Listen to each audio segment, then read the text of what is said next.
आप सुन रहे हैं आज तक रेडियो।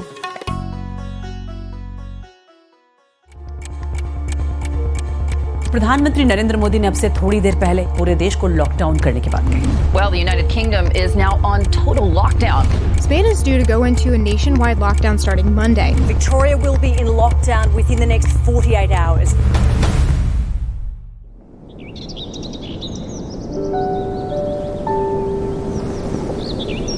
जिंदगी लॉकडाउन।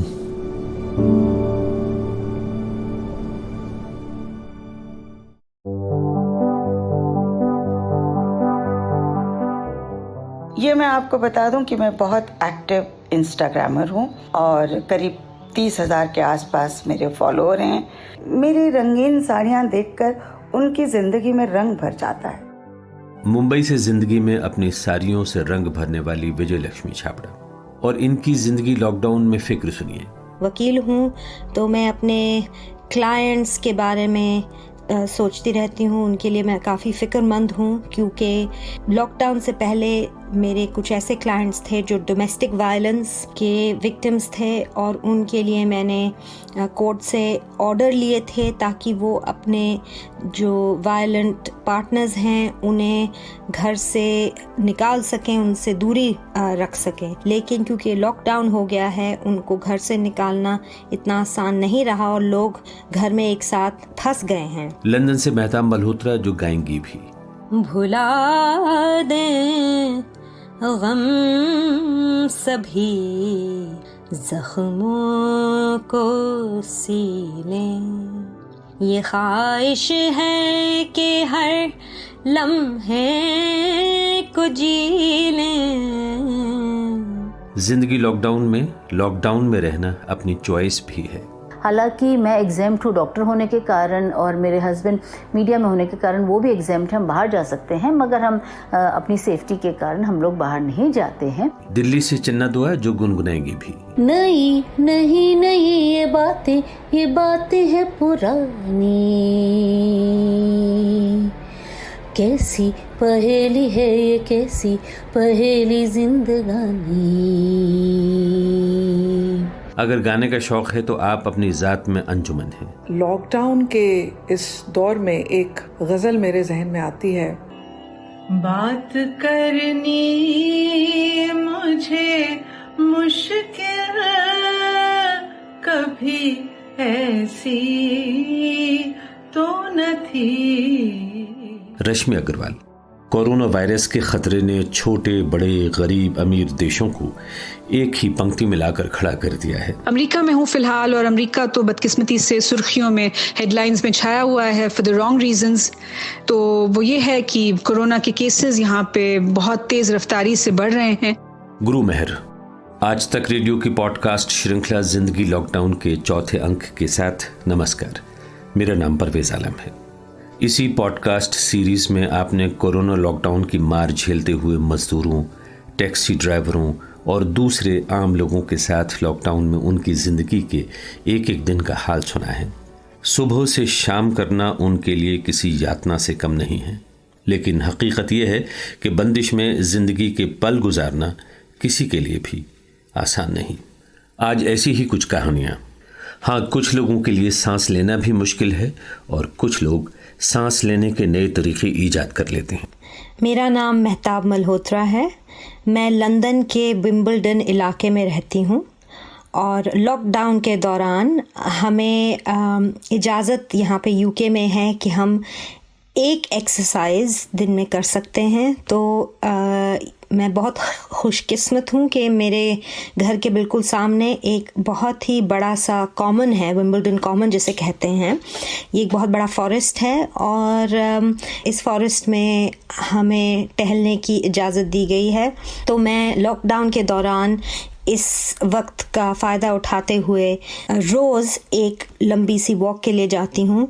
जो सोशल डिस्टेंसिंग है वो भी हम इसको मेंटेन कर सकते हैं क्योंकि वहाँ पे ज़्यादा लोग एक दफ़ा घूमने नहीं आते। इसके अलावा लॉकडाउन के समय मैं क्योंकि पेशे से एक बैरिस्टर हूँ, वकील हूँ, तो मैं अपने क्लाइंट्स के बारे में सोचती रहती हूँ, उनके लिए मैं काफ़ी फ़िक्रमंद हूँ, क्योंकि लॉकडाउन से पहले मेरे कुछ ऐसे क्लाइंट्स थे जो डोमेस्टिक वायलेंस के विक्टिम्स थे, और उनके लिए मैंने कोर्ट से ऑर्डर लिए थे ताकि वो अपने जो वायलेंट पार्टनर्स हैं उन्हें घर से निकाल सकें, उनसे दूरी रख सकें। लेकिन क्योंकि लॉकडाउन हो गया है, उनको घर से निकालना इतना आसान नहीं रहा और लोग घर में एक साथ फंस गए हैं। तो उन केसेस में जहाँ पे डोमेस्टिक वायलेंस का ख़तरा है, उन केसेस में घर में आइसोलेट करना और दुनिया से कट जाना, उन केसेस में ये चीज़ ठीक नहीं है, और वो लेडीज़ जो हैं और उनके बच्चे, उनको बहुत बड़ा रिस्क है। तो उनके लिए मैं बहुत फ़िक्रमंद रहती हूँ।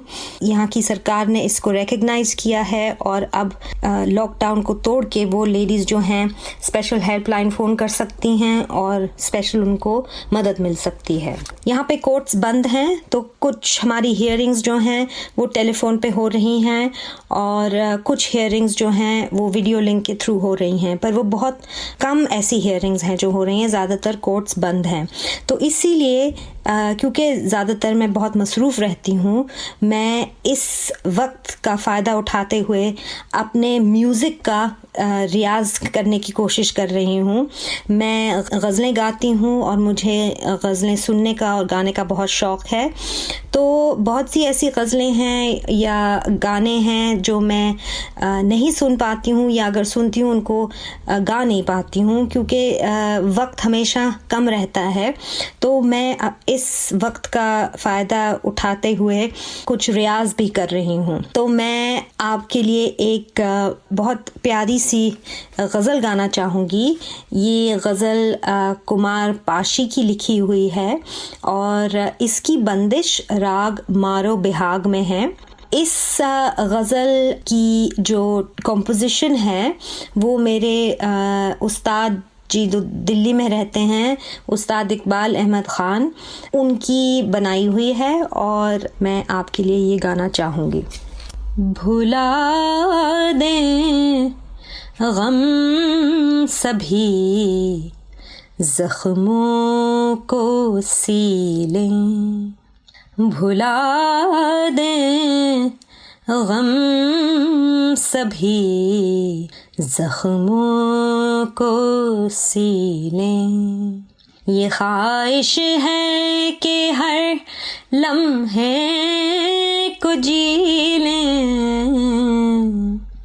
ये ख्वाहिश है कि हर लम्हे को जी लें, भुला दें गम सभी, ज़ख्मों को सी लें। बहेगा अपनी ही राह में हमेशा, बहेगा अपनी ही राह में हमेशा, बहेगा अपनी ही राह में हमेशा, ये दिल दरिया न मानेगा दलीलें, ये दिल दरिया न मानेगा दलीलें। ये ख्वाहिश है कि हर लम्हे को जी लें, भुला दें गम सभी, ज़ख्मों को सी लें। लगाया था किसी गुल को गले से, लगाया था किसी गुल को गले से, बदन में आज भी चुभती हैं कीलें बदन में आज भी चुभती हैं कीलें। ये ख्वाहिश है कि हर लम्हे को जी लें, भुला दें गम सभी, जख्मों को सीलें। सदा भी दे तो लाहासिल है शायद, सदा भी दे तो लाहासिल है शायद।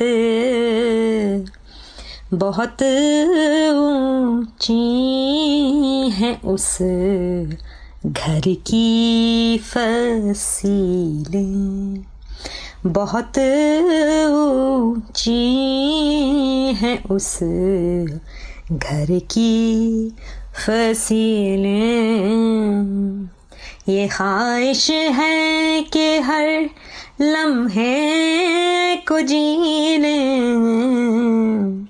भुला दें गम सभी, जख्मों को सीलें। जो डूबे हम तो फिर पाशीना उभरे, जो डूबे हम तो फिर पाशीना उभरे। बहुत गहरी थी उन आँखों की झीलें, बहुत गहरी थी उन आँखों की झीलें। ये ख्वाहिश है कि हर लम्हे को जी लें, भुला दें गम सभी, जख्मों को सीलें।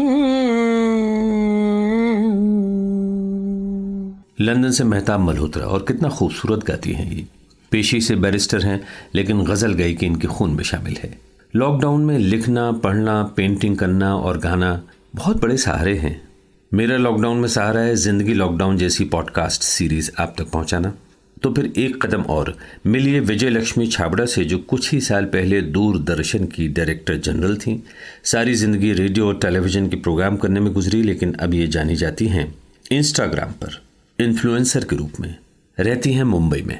भाई जिंदगी पर तो लॉकडाउन नहीं हुआ है ना, बस जिंदगी को एक नए तरीके से, नए सिरे से जीना शुरू करना था और कुछ नहीं। ये एक चैलेंज बन गया क्योंकि बच्चे घर से काम करने लग गए। मुझे और मेरे हस्बैंड को पिछले 4 सालों से अपने रिटायरमेंट के बाद घर में रहने की लगभग एक आदत सी पड़ गई है। हम लोगों ने व्यवस्थित कर लिया है, हमारा एक टाइम टेबल है उठने का, सोने का। उसके बाद मैं अपने इंस्टाग्राम पर होती हूँ। ये मैं आपको बता दूँ कि मैं बहुत एक्टिव इंस्टाग्रामर हूँ और करीब 30,000 के आसपास मेरे फॉलोअर हैं। मैं इंडियन हैंडलूम्स पर, हमारे जो टेक्सटाइल ट्रेडिशंस हैं उस पर हर रोज़ एक पोस्ट लिखती हूँ और बड़ा ज़बरदस्त रिस्पॉन्स रहता है। मैं सिर्फ हैंडलूम की साड़ी पहनती हूँ, उस साड़ी की तस्वीर खींचती हूँ, वो तस्वीरें मेरे हस्बैंड मेरे लिए खींचते हैं। फिर उसके बाद मैं उसके बारे में डिटेल से लिखती हूँ कि ये कहाँ बुना जाता है, कौन से क्लस्टर में बुना जाता है, जो उसमें मोटिव्स बने हुए हैं उनका अर्थ क्या है, अभी ये जो वीव है ये पॉपुलर है या नहीं है। देखिए, इससे एक तो फ़ायदा ये हुआ है कि लोग हैंडलूम के बारे में जानने लगे हैं और हमारी हथकरघा इंडस्ट्री जो बहुत अच्छे हालत में नहीं है, जबकि हमारे देश की 2nd लार्जेस्ट इंडस्ट्री है ये, अब बहुत से लोग साड़ियाँ पहनने लगे हैं, तो उसकी वजह से थोड़ा सा इसमें उठाव आया है इस इंडस्ट्री में। बुनकरों को काम मिला है, ऑनलाइन बहुत सारे लोग साड़ियों का बिजनेस करने लग गए हैं, हैंडलूम साड़ियों का। तो मेरा भी एक छोटा सा कंट्रीब्यूशन है, क्योंकि लोग ये समझते हैं कि मैं पिछले 40 साल से ज़्यादा समय से मैं साड़ी पहन रही हूँ। 55 साल पुरानी साड़ियाँ हैं जो मेरी माँ की हैं, तो मैं उनके बारे में लिखती हूँ। वो सब अब आर्काइवल साड़ियों की तरह हो चुकी हैं, वो म्यूज़ियम पीस की तरह हैं। मेरे पिताजी का निधन फरवरी में हुआ, तो पापा के निधन के बाद मैंने एक सीरीज़ शुरू की थी इंस्टाग्राम पे, the splendours of Orissa weave. मैं लिख रही थी, हर रोज़ एक पोस्ट डाल रही थी, और उसी के बीच में ये कोरोना वायरस का खतरा आ गया और लॉकडाउन हो गया। तो जब ये लॉकडाउन हो गया और हर रोज़ मैं एक पोस्ट लिखती हूँ, तो आप अगर कभी मेरे पेज पे जाके देखें तो आप देखेंगे कि कितने तो लाइक्स होते हैं और कमेंट्स, 400-500 कमेंट्स होते हैं, जिसमें लोग ये लिखते हैं कि घर में बंद बैठे बैठे उन्हें बहुत अच्छा लगता है, उन्हें मेरी रंगीन साड़ियाँ देखकर उनकी ज़िंदगी में रंग भर जाता है, उनका ज्ञान बढ़ता है। मेरी ज़िंदगी की कहानियाँ होती हैं उसमें। मैं जो कुछ भी लिखती हूँ एक स्टोरी टेलर की तरह लिखती हूँ।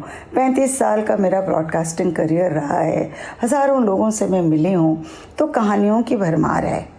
तो उन कहानियों के साथ साथ मैं साड़ी की कहानी लिखती हूँ और लोग बहुत प्रसन्न होते हैं। तो वो सीरीज़ मेरी चल रही है इंस्टाग्राम पे। दोपहर का समय जो होता है वो मेरे नेटफ्लिक्स का समय है। मैं काफ़ी नेटफ्लिक्स देखती हूँ, बिंज वॉचिंग करती हूँ, मुझे बहुत पसंद है। हर तरह के सीरियल्स देखती हूँ। अभी कल ही मैंने एक सीरियल ख़त्म किया, the Tokyo trial. Nuremberg trial की तरह का ही ये ट्रायल था, जो जापानीज़ अग्रेशन की वजह से जापान में इसका हेडक्वार्टर था जहाँ पर ये ट्रायल हुआ था। और आप में से किसी को भी अगर इंटरनेशनल लॉ का शौक़ है और आप जानना चाहते हैं कि पोस्ट वर्ल्ड वॉर के बाद इंटरनेशनल लॉ का डेवलपमेंट कैसे हुआ, जो कि डोमेस्टिक लॉ से बिल्कुल अलग है, तो आपको ये सीरियल बहुत पसंद आएगा। हम 1 महीना होने जा रहा है अपने घर से बाहर नहीं निकले, और मुझे लगता है कि हमारे पास जो कुछ सामान है, सब्जियां हमारी ख़त्म हो गई अब, तो कोई बात नहीं, अब हम राजमा, छोले, लोबिया ऐसी चीज़ें खाएंगे, या फ्रिज में जो कुछ हमने फ्रीज़ करके रखा है उनसे हम अपना काम चलाएंगे। तो ये जो चैलेंज था कोरोना का, इसको मैंने और मेरे घर के बाकी सदस्यों ने बहुत अच्छे से लिया, और हम ना तो दुखी होते हैं, ना इसके बारे में ज़्यादा चर्चा करते हैं। बहुत दिनों के बाद इस तरह का मौका मिला कि हम सब घर में एक साथ हैं और मिल के काम कर रहे हैं। एक तरह की बॉन्डिंग है। और एक और चीज़ जो मुझे आजकल बहुत पसंद है वो है ज़ूम पर अपने दोस्तों से मिलना। मैंने आपको बताया कि मैं बहुत एक्टिव इंस्टाग्रामर हूँ, साड़ियों पे लिखती हूँ, हैंडलूम पे लिखती हूँ। तो मेरे दोस्त इस समय दुनिया भर में हैं। हम लोग ज़ूम की मीटिंग तय करते हैं, यूके, यूएसए, यूरोप, कनाडा, दूर दूर रहने वाले लोग, और उस पर हम करीब 1.5 से 2 घंटा समय तय करके बातचीत करते हैं। तो लगता ही नहीं है कि ये जो दोस्त मेरे वर्चुअल दोस्त थे, तो ऐसे लगता है जैसे ये तो सच में मैं इन्हें जानती हूँ। तो ये भी एक नई चीज़ है जो मैंने डिस्कवर करी है इस कठिन समय में, और उसको मैं पूरा एंजॉय कर रही हूँ। और मैं इन दोस्तों के साथ अपने ये रिश्ते, मेरा इरादा है कि बहुत आगे के कई सालों तक बनाए रखूं। और आपको आश्चर्य होगा कि मैं इन सबसे बहुत बड़ी हूँ। अगर मैं 65 साल की हूँ तो ये लड़कियाँ कोई 35 साल की हैं, कोई 40 साल की हैं, कोई 50 साल की हैं, लेकिन इन सब से मेरा बिल्कुल परफेक्ट इक्वेशन है। हूँ तो मैं ब्रॉडकास्टर, कायदे से मुझे रेडियो और दूरदर्शन पे बात करना चाहिए था, वो भी मैं करती हूँ, लेकिन अब मैं ज़्यादा लेक्चर्स जो हैं हैंडलूम पे देती हूँ। तो यूँ सोचिए कि कोरोना के टाइम पे भी मेरे पास एक भी मिनट नहीं है। मेरा दिन पहले से ज़्यादा बिजी हो गया है, क्योंकि मुझे घर के काम भी करने पड़ रहे हैं। अब कभी कभी देखिए ना, इसी चीज़ पर मैं खुश हो लेती हूँ कि मेरी रोटियाँ कितनी गोल बन रही हैं और कितनी अच्छी फूल रही हैं। बस मैं ये चाहती हूँ कि ये समय जल्दी से जल्दी चला जाए और हम सब वापस नॉर्मल अपनी दुनिया में आ जाएं। जबकि दुनिया पहले जैसी नॉर्मल होगी या नहीं कोई नहीं जानता। आशा तो हम यही करते हैं कि घर में जो हम इस समय बंद हैं, इससे हम ज़रूर बाहर निकलें और कोरोना के उस पार वापस हम एक दूसरे से रियल वर्ल्ड में मिले। याद रखें कि कोरोना के समय हमने क्या क्या सीखा। मुंबई से इंस्टाग्रामर जो कभी दूरदर्शन की महानिदेशक रह चुकी हैं, विजय लक्ष्मी छाबड़ा। ये प्रोग्राम आप आज तक रेडियो पर सुन रहे हैं और मेरा नाम है परवेज आलम। आज की तारीख में कोरोना का नाम लीजिए तो सुपर पावर अमेरिका का नाम भी सबसे पहले आता है। सुनिए गुरु मेहर उर्फ नुपुर शर्मा को। जी आदाब अर्ज़ है, नमस्ते, सत श्री अकाल। मेरा नाम गुरमेहर है, गुरमेहर शर्मा। कुछ लोग मुझे नूपुर के नाम से भी जानते हैं। मैं एक ऑनलाइन सहाफ़ी हूँ, एक ऑनलाइन पत्रकार हूँ। मेरे वीडियोस जो हैं वो वक्त ब वक्त द वायर उर्दू इंडिया, नया दौर पाकिस्तान, मुतबादिल टीवी पाकिस्तान, ये जो 3 ऑनलाइन पोर्टल्स हैं इन पे वक्त ब वक्त आया करते हैं। मज़ामीन से ज़्यादा, आर्टिकल से ज़्यादा मेरे वीडियोज़ आते हैं। अलावा इसके मैं किताब पे काम कर रही हूँ। ये रहा मेरा मुख्तसर सा तारुफ। आज का सवाल ये है कि कोरोना के दौर में ज़िंदगी कैसी कट रही है बाहैसियत एक आम शहरी। तो जवाब में मैं यही कहूँगी दोस्तों कि मेरा जो काम है, बल्कि कहना चाहिए मेरा काम और मेरी ज़िंदगी मुझे हिंदुस्तान और अमेरिका दोनों जगह ले जाते हैं। तो साल का तकरीबन आधा वक्त जो है हिंदुस्तान में गुजरता है और 6 महीने जो है अमेरिका में गुजरते हैं। फ़िलहाल मैं अमेरिका में मुकीम हूँ, पोर्टलैंड, ऑरेगन। ऑरेगन जो है एक मगरबी सूबा है, वेस्ट कोस्ट पे है अमेरिका की, और पोर्टलैंड वहाँ पे एक शहर है जहाँ पे मेरी फ़िलहाल रिहाइश है। और हिंदुस्तान में मैं आमतौर पे दिल्ली में होती हूँ क्योंकि मेरे वालिदैन दिल्ली में हैं। मेरे भाई भाभी जो हैं मेरे वो बम्बई में होते हैं, तो बम्बई भी जाना होता है मेरा जब मैं हिंदुस्तान में होती हूँ। तो अमेरिका में हूँ फ़िलहाल, और अमेरिका तो बदकिस्मती से सुर्खियों में, हेडलाइंस में छाया हुआ है फॉर द रॉन्ग रीजंस। तो वो ये है कि कोरोना के केसेस यहाँ पे बहुत तेज़ रफ्तारी से बढ़ रहे हैं। At a galloping pace corona cases, कोविड-19 cases are increasing in the US, और जाहिर है मेरे घर वाले भी इस बात को लेके बहुत फ़िक्रमंद हैं मेरे हवाले से। अमेरिका के मौजू पे मैं लौटूंगी, लेकिन अव्वल पहले जो है मैं हिंदुस्तान के बारे में बात करना चाहूँगी, क्योंकि चाहे अमेरिका में भी हम हों, परदेश में भी हों, फिर भी दिल है हिंदुस्तानी, दिल है देसी। जो मनाजिर हम टीवी पे देख रहे हैं मजदूरों के, मजलूम तबके के, जो मेहनत कश तबका है, जो रोज़ कमाते हैं तो खाते हैं, उन लोगों की क्या हालत है कि कोई पुख्ता इंतज़ामात नहीं हैं। दिल्ली से अगर मेरठ का बंदा है, सहारनपुर का है, क्योंकि कमा नहीं पा रहे हैं दिल्ली में तो खा नहीं पा रहे हैं, तो गांव लौटना है उन्हें, तो गांव पैदल वो लौट रहे हैं। तो इस तरह के जो मनाजिर हैं, मतलब दिल तोड़ने वाले मनाजिर हैं किसी भी बाज़मीर इंसान के लिए। अगर आपके पास ज़मीर है, कॉन्शियंस है थोड़ा भी, कोई महात्मा होने की ज़रूरत नहीं है इसके लिए। तो बापू के अल्फाज हम याद करें कि हमारी जो दुश्वारियां हैं as middle class, upper middle class, as the rich, अगर आप दरमियाने तबके के हैं, आला दरमियाने तबके के हैं, या रईस ख़ानदान से भी अगर आपका ताल्लुक है, if you come from a place of privilege, relative privilege, तो ये जो चिड़चिड़ाहट, भड़ास, बोरियत है कि वाई आस, इसमें हम ये ना भूलें कि गरीब तबके की दुश्वारियाँ जो हैं वो हमसे कहीं ज़्यादा हैं, हमसे 1000 गुना ज़्यादा हैं। और हमें ये सोचना चाहिए, कोशिश करनी चाहिए, मैं भी कोई देवी तो नहीं हूँ, we are all works in progress, लेकिन हमें कोशिश करनी चाहिए कि ये सवाल हमारे जहन में हमेशा हो। एक तो अपनी प्रिविलेज का एहसास हो, और ये सवाल हमेशा हो कि हम जो करने वाले हैं, बोलने वाले हैं, उसका गरीब तबके पे क्या असर पड़ेगा, क्या परिणाम होगा उनके लिए। तो अमेरिका पे आते हुए, अमेरिका में तो बहुत इसका एक कहर बर्पा हो रहा है कोविड-19 का, और केसेस बढ़ चढ़ के आ रहे हैं। यहाँ पे जी कानूनी तौर पे जो है सूरत हाल ये है कि जो वफाकी हुकूमत है, जो इनकी फेडरल लेवल पे सरकार है, उन्होंने कोई नेशन वाइड लॉकडाउन नहीं किया है, लेकिन state by state, her state ने अपना फैसला, हर सूबे ने अपना फैसला खुद किया है। सही याद कर पा रही हूँ तो ऑल बट 6 स्टेट्स, तो 6 ऐसे सूबे हैं जहाँ पे लॉकडाउन नहीं है, जहाँ पे वर्क फ्रॉम होम का फरमान जारी नहीं किया गया है, लेकिन बाकी सारी जो स्टेट्स हैं, 50 स्टेट्स हैं कुल मिला के अमेरिका में, तो वहाँ पे वर्क फ्रॉम होम का फरमान जो लोकल, जो स्टेट गवर्नमेंट है, जो सूबे की सरकार है, उन्होंने वो जारी कर दिया है। तो वर्क फ्रॉम होम का माहौल है, और जाहिर है इसमें चिड़चिड़ाहट भी होती है, भड़ास भी होती है, गुस्सा भी होता है, बोरियत भी होती है। तो मैं तो जी ये कर रही हूँ कि एक तो किताबें पढ़ रही हूँ, और वो तो एक आदत है मेरी पुरानी, तो किताबें पढ़ने का मौका मिल गया क्योंकि वर्कलोड, काम का भार जो है, वज़न जो है थोड़ा कम हुआ है। किताबों के अलावा लिखने का काम जो मैं कोशिश कर रही हूँ कि उसे करूँ, लेकिन डिसिप्लिन जो है, अनुशासन जिसे हम कहते हैं, जो है एक तरतीब से काम करना वो एक मसला है, इट इज़ अ चैलेंज, एक चुनौती है।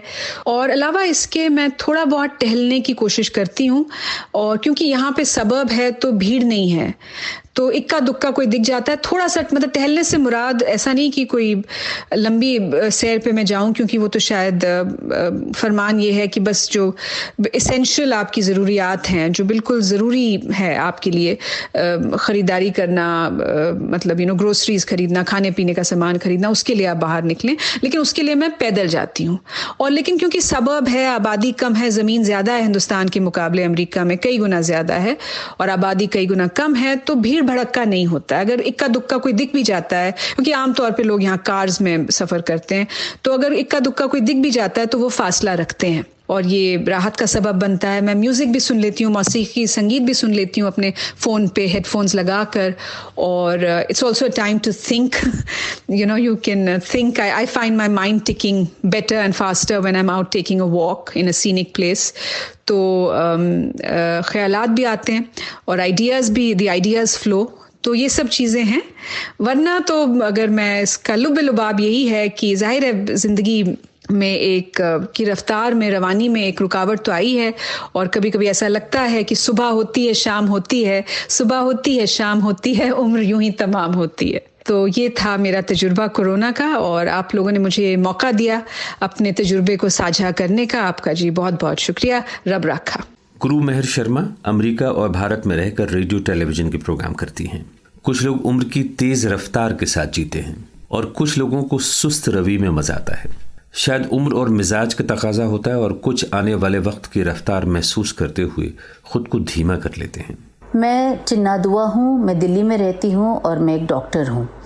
मैंने रेडियोलॉजी के महकमे में 27 साल काम किया। रेडियोलॉजी यानी कि x-ray, ultrasound, CAT scan, MRI, ये सब इसमें शामिल होता है। और अगस्त 2019 से मैंने सोचा कि मैं एक ब्रेक ले लूँ। तो मैं घर पे हूँ, मगर घर में बहुत बिज़ी रहती हूँ, क्योंकि मेरे बहुत सारे इंटरेस्ट हैं, जैसे खाना बनाना। तो इसी के अंतर्गत मैंने जुलाई में अपना काम छोड़ने के पहले ही मैंने बेकिंग क्लास ज्वाइन करी थी। तो मैं सावरडो बेकिंग, जैसे कि बहुत हेल्दी ब्रेड बनाती हूँ मैं घर पे। इसके अलावा मेरे और इंटरेस्ट हैं, जैसे कि म्यूज़िक में। तो मेरे म्यूज़िक टीचर जो हैं हिंदुस्तानी वोकल क्लासिकल सिखाने के लिए घर में आते थे लॉकडाउन के पहले से, तो मैं वो भी सीखती हूँ। उसके अलावा हाथ के काम का मुझे बहुत शौक़ है, जैसे क्रोशिया, टैटिंग, मैक्रेमे वगैरह, वो भी मैं करती रहती हूँ। इसके अलावा पिछले 2-3 सालों से मैं साड़ी ग्रुप्स में बहुत इन्वॉल्व रही, क्योंकि मुझे साड़ी पहनने का बहुत शौक़ है, और ख़ासकर हैंडलूम का। तो फेसबुक, इंस्टाग्राम, इसके थ्रू मैं बहुत ज़्यादा अपने और भी जो साड़ी वेयरर्स हैं उनके साथ मेरा कांटेक्ट हुआ। तो हम लोग की काफ़ी दोस्ती है, हम लोग अक्सर मिलते हैं, कभी लंच पे, कभी चाय पे। तो ये जब लॉकडाउन अचानक हुआ तो काफ़ी सारी हमारी एक्टिविटीज़ एक तरीके से अफेक्ट हुई। जैसे हमारा मिलना मिलाना जो है दोस्तों से, वो बहुत कम हो गया। मगर इसमें क्या एक अच्छी बात हुई कि एक ब्लेसिंग एक तरीके से, हमारे बच्चे दोनों जो बेटियां हैं वो बाहर रहती हैं दिल्ली से, और वो आई हमें मिलने के लिए। और लॉकडाउन हो गया इसलिए वो अभी हमारे साथ ही हैं, तो हम बहुत टाइम इकट्ठा बिताते हैं। हालांकि मैं एग्जाम्प्ट हूँ डॉक्टर होने के कारण, और मेरे हस्बैंड मीडिया में होने के कारण वो भी एग्जाम्प्ट हैं, हम बाहर जा सकते हैं, मगर हम अपनी सेफ्टी के कारण हम लोग बाहर नहीं जाते हैं। तो हम लोग घर में काफ़ी टाइम इकट्ठा बिताते हैं, पिक्चरें देखते हैं नेटफ्लिक्स वगैरह पे। इसके अलावा मैं लोगों को तरह तरह की चीज़ें बना के खिलाती हूँ, और यूट्यूब से भी देख के नई नई चीज़ें बना के इनको खिलाती हूँ, और अपना हाथ का काम भी करती हूँ। हालांकि बाहर नहीं जाती हूँ, मगर मैं रोज़ साड़ी पहनती हूँ घर पे, उससे फ़ोटो खिंचवाती हूँ, और उसके बाद मैं साड़ी के बारे में पोस्ट करती हूँ। और मैंने अब यूट्यूब पे अपने कुकरी वीडियोस डालने का भी मैंने उसकी तैयारी कर ली है, तो मैं घर में वीडियोस भी उसके लिए रिकॉर्ड करती हूँ। इसके अलावा मेरे दोनों बच्चों को बिल्लियों का बहुत शौक़ है, हमारे घर में कुछ बिल्लियाँ आती थीं जिनको इन दोनों ने अडॉप्ट किया है, तो हम उनके साथ भी थोड़ा सा बिज़ी रहते हैं, उनकी एक्टिविटीज़ देखते रहते हैं।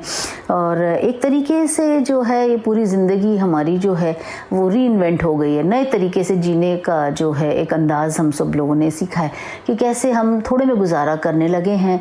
पहले हमारा स्टाफ काफ़ी होता था, वो सारे जो पार्ट टाइमर्स हैं वो नहीं अब आते हैं, हम गुजारा करते हैं, सब लोग मिल मिला के काम करते हैं। इसके अलावा बाहर आना जाना नहीं होता है, तो पेट्रोल का जो पहले कंजम्पशन वगैरह होता था, ड्राइवर्स की ज़रूरत, वो भी हमारी काफ़ी हद तक कम हो गई है।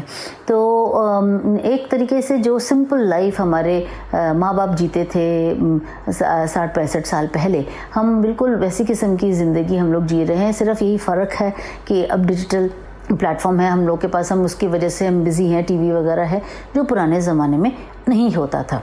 तो एक और चीज़ जो है कि ये पोल्यूशन फ्री एनवायरनमेंट जो है, आसमान बिल्कुल नीला और कोई शोर नहीं, जो हमारे बचपन का जो जैसे दिल्ली होती थी वो हमारे बच्चों को भी देखने को मिल रही है।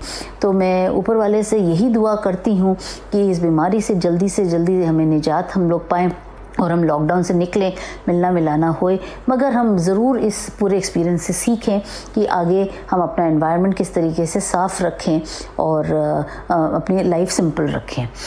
इस सब को देखते हुए मेरे जहन में एक ही गाना आता है, क्योंकि ज़िंदगी इतनी अनसर्टन है। 1 जनवरी को हमें पता नहीं था कि कैसी होएगी, और देखिए कैसी है, एक पहेली ही है।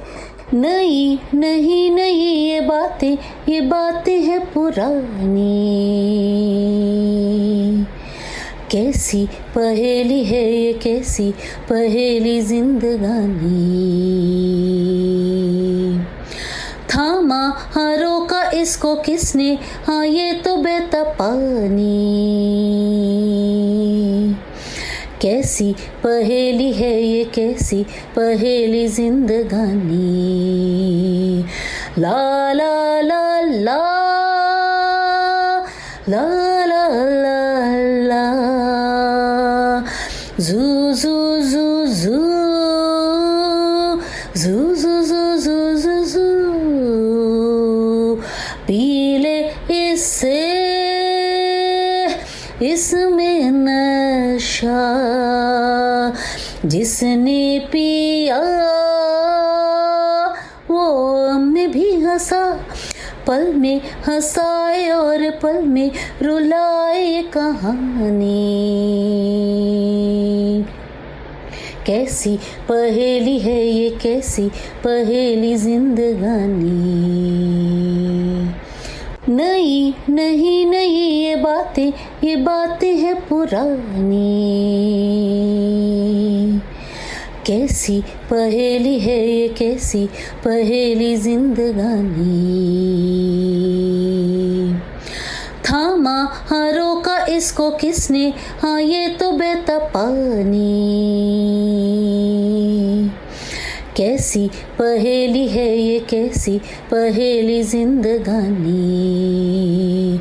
ला ला ला ला ला ला ला ला, जू जू जू जू जू जू जू जू जू जू, पीले इससे इसमें नशा, जिसने पिया वो में भी हंसा, पल में हंसाए और पल में रुलाए कहानी। कैसी पहेली है ये, कैसी पहेली जिंदगानी। दिल्ली की बहुत सी महफिलों की जान डॉक्टर चिन्ना दुआ। जिंदगी लॉकडाउन के आखिर में एक बार फिर दिल्ली के लोग और दिल्ली के शायर। मेरा नाम रश्मि अग्रवाल है। मैं एक प्रोफेशनल वोकलिस्ट हूँ। सूफ़ी, भक्ति, गज़ल गाती हूँ और दिल्ली में रहती हूँ।